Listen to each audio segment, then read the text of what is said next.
ಅನೇಕ ಸಭೆಗಳನ್ನು ಮಾಡಿ ಮಾಡಿ ಮಾಡಿ ಮಾಡಿ ನಿನ್ನೆ ಒಂದು ರಾತ್ರಿ ಒಂದು ತೀರ್ಮಾನಕ್ಕೆ ಬಂದ್ರು. ನಮ್ಮ ಸಿಂಧೂರನ್ನು ಕಸ್ಕೊಂಡಿರುವಂತಹ ಉಗ್ರಗಾಮಿಗಳಿಗೆ ಪಾಕಿಸ್ತಾನಕ್ಕೆ ತಕ್ಕ ಪಾಠವನ್ನು ಕಲಿಸಬೇಕೆಂದರೆ ನಿನ್ನೆ ತಗೊಂಡಿದ್ದಂತಹ ತೀರ್ಮಾನದ ಪ್ರಕಾರ ಇವತ್ತು ನುಗ್ಗಿ ಹೊಡೆಯುವಂತ ಕೆಲಸ ಇವತ್ತು ನಮ್ಮ ಸರ್ಕಾರ ಮಾಡಿದೆ. ಇವತ್ತು ನಮ್ಮ ಸೈನಿಕರು ಮಾಡಿದ್ದಾರೆ. ಮಜ್ಜಿಗೆ ಕೂಡ ನಿಲ್ಸ್ರಿ ಅಲ್ಲಿ. ಬಹುಶಃ ಅಮಿತ್ ಶಾ ಅವರು ಗೃಹ ಮಂತ್ರಿಗಳು ಹೇಳ್ತಾ ಇದ್ರು, ನಾವು ಪಾಕಿಸ್ತಾನದಲ್ಲಿದ್ದಂತಹ ಉಗ್ರಗಾಮಿಗಳನ್ನು ಖಂಡಿತವಾಗಿ ನುಗ್ಗಿ ಹುಡುಕಿ ಹುಡುಕಿ ಕೊಲ್ಲುತ್ತೇವೆ ಅನ್ನುತ್ತ ಮಾತು ಗೃಹ ಮಂತ್ರಿಗಳು ಹೇಳಿದ್ರು. ದೇಶದ ಪ್ರಧಾನಮಂತ್ರಿಗಳಂತ ನರೇಂದ್ರ ಮೋದಿ ಶಪಥವನ್ನು ಮಾಡಿದ್ರು.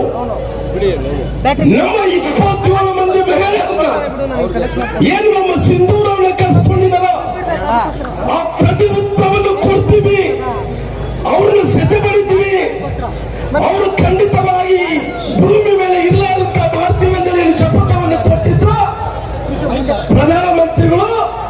ನಮ್ಮ ಸಿಂಧೂರವನ್ನು ಕಸ್ಕೊಂಡಿರುವಂತ ಎಲ್ಲ ಉಗ್ರಗಾಮಿಗಳಿಗೆ 26 ಕಡೆ ದಾಳಿ ಮಾಡಿ ಸುಮಾರಾಗಿ 100ಕ್ಕೂ ಹೆಚ್ಚು ಮಂದಿ ಉಗ್ರಗಾಮಿಗಳನ್ನು ಕೊಲ್ಲಂತ ಕೆಲಸ ಭಾರತದ ಸೈನ್ಯ ಮಾಡಿದೆ.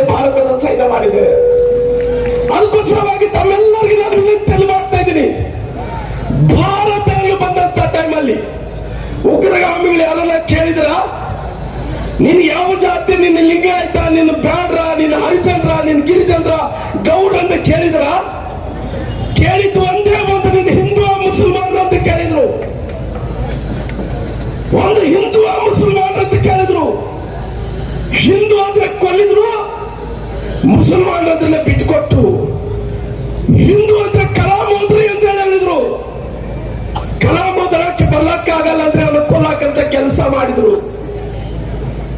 ಪಾಕಿಸ್ತಾನ ಇವತ್ತು ಎಷ್ಟು ಸಣ್ಣ ರಾಷ್ಟ್ರ, ಇವತ್ತು ಸಣ್ಣ ದೇಶ. ಅದು ಆ ಸಣ್ಣ ದೇಶದ ಮೇಲೆ ಸುಮಾರಾಗಿ 1971ರಲ್ಲಿ ಭಾರತ ಗೆದ್ದಿದೆ. ದೇಶದ ಪ್ರಧಾನಮಂತ್ರಿಗಳಂತ ಅಟಲ್ ಬಿಹಾರಿ ವಾಜಪೇಯಿ ಅವರು ಪ್ರಧಾನಮಂತ್ರಿಗಳಿದ್ದಂತ ಟೈಮಲ್ಲಿ ಏನು ನಮ್ಮ ಭಾರತ ದೇಶ ಕಿರೀಟ ಸಿಂಧೂರನ್ನು ಕುರಿತ ಜಮ್ಮು ಕಾಶ್ಮೀರದ ಆಕ್ಯುಪೈದಂತ ಪ್ರದೇಶವನ್ನು ಕಾರ್ಗಿಲ್ ಯುದ್ಧದಲ್ಲಿ ತಿರುಗಿದ್ದ ಅಟಲ್ ಬಿಹಾರಿ ವಾಜಪೇಯಿ ಈ ದೇಶವನ್ನು ಕೆಲಸ ಮಾಡಿದಾರ. ಅದಕ್ಕೋಸ್ಕರವಾಗಿ ನಾನು ವಿನಂತಿ ಮಾಡ್ತಾ ಇದ್ದೀನಿ, ಮುಂದಿನ ದಿನಗಳಲ್ಲಿ ಭಾರತ ಎಲ್ಲ ಕೂಡ ಒಂದಾಗಬೇಕಾಗಿದೆ. ಬಹುಶಃ ಬೇರೆ ಬೇರೆ ರಾಷ್ಟ್ರಗಳ ಮೇಲೆ ನಂಬಿಕೆ ಇಲ್ಲ. ಅಮೆರಿಕ ಸಪೋರ್ಟ್ ಮಾಡುತ್ತೇನೋ ಗೊತ್ತಿಲ್ಲ ನನಗೆ, ಬೇರೆ ಬೇರೆ ಚೀನಾದವರು ಸಪೋರ್ಟ್ ಮಾಡ್ತಾರಿಲ್ಲ ಗೊತ್ತಿಲ್ಲ. ಇವತ್ತು ಯಾರೇ ಸಪೋರ್ಟ್ ಮಾಡಲಿ ಹೋದ್ರೆ ಕೂಡ ನಮ್ಮ ಭಾರತದಲ್ಲಿದ್ದಂತ ಪ್ರತಿಯೊಬ್ಬ ವ್ಯಕ್ತಿ ಸೈನಿಕ ಆಗಬೇಕು. ಬೇರೆ ಬೇರೆ ರಾಜ್ಯಗಳಲ್ಲಿ, ಬೇರೆ ಬೇರೆ ದೇಶಗಳಲ್ಲಿ 4 ಮಕ್ಕಳಿದ್ರೆ ಒಬ್ಬ ಮಗನನ್ನು ಪೊಲೀಸ್ ಅಧಿಕಾರಿಯನ್ನಾಗಿ ಮಾಡ್ತಾರ, ಇಲ್ಲಿದ್ರೆ ಒಬ್ಬ ಸೈನಿಕನಾಗಿ ಮಾಡ್ತಾರ. ನಿಮ್ಮ ಮುಂಬರುವ ದಿನಗಳಲ್ಲಿ ನಮ್ಮ ದೇಶ ಉಳಿಬೇಕಾದ್ರಿಗಿನ 2 ಮಕ್ಕಳಿರಲಿ, 3 ಮಕ್ಕಳಿರಲಿ, 4 ಮಕ್ಕಳಿರಲಿ, ನಮ್ಮೆಲ್ಲರಿಗೂ ಕೂಡ ದೇಶ ಮುಖ್ಯ ಆಗುತ್ತೆ.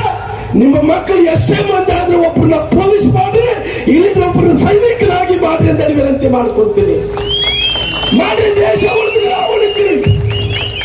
ದೇಶ ಉಳಿದ್ರೆ ನಾವು ಉಳಿಲಿಕ್ಕೆ ಸಾಧ್ಯನೇ ಇಲ್ಲ.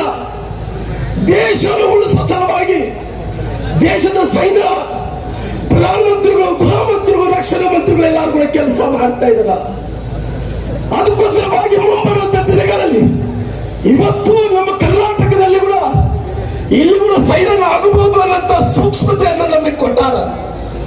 ನಮ್ಮ ಬೆಂಗಳೂರು ಭಾಗದಲ್ಲಿ, ಸುಮಾರು ಕರ್ನಾಟಕದಲ್ಲಿ 32 ಕಡೆ ಸೈನ್ಯ ಆಗಬಹುದು ಅಂತ ಹೇಳಿ ನಮಗೆ ಗೊತ್ತಿಲ್ಲ, ನಾಳೆ ಏನಾಗುತ್ತೆ ಅಂತೇಳಿ.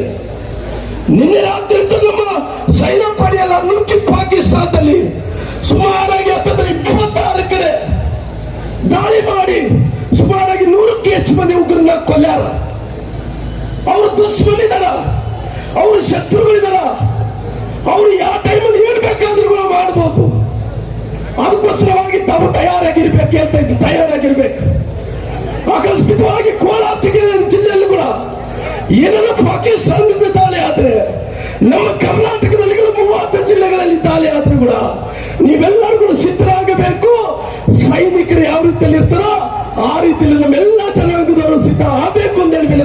ಹಾಕೊಂಡು ವಿನಂತಿ ಮಾಡ್ಕೊಳ್ತೀನಿ. ದೇಶಕ್ಕಿಂತ ಯಾವುದು ದೊಡ್ಡದಿಲ್ಲ.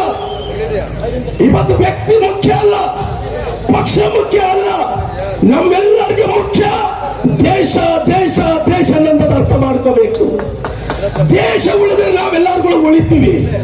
ಅದಕ್ಕೋಸ್ಕರ ಪ್ರಧಾನಮಂತ್ರಿಗಳು ಏನೇನು ನಿರ್ಧಾರವನ್ನು ತಗೊಂಡ್ರು ಕೂಡ ನೀವೆಲ್ಲರಿಗೂ ಕೈ ಎತ್ತಿ ಹೇಳಬೇಕು.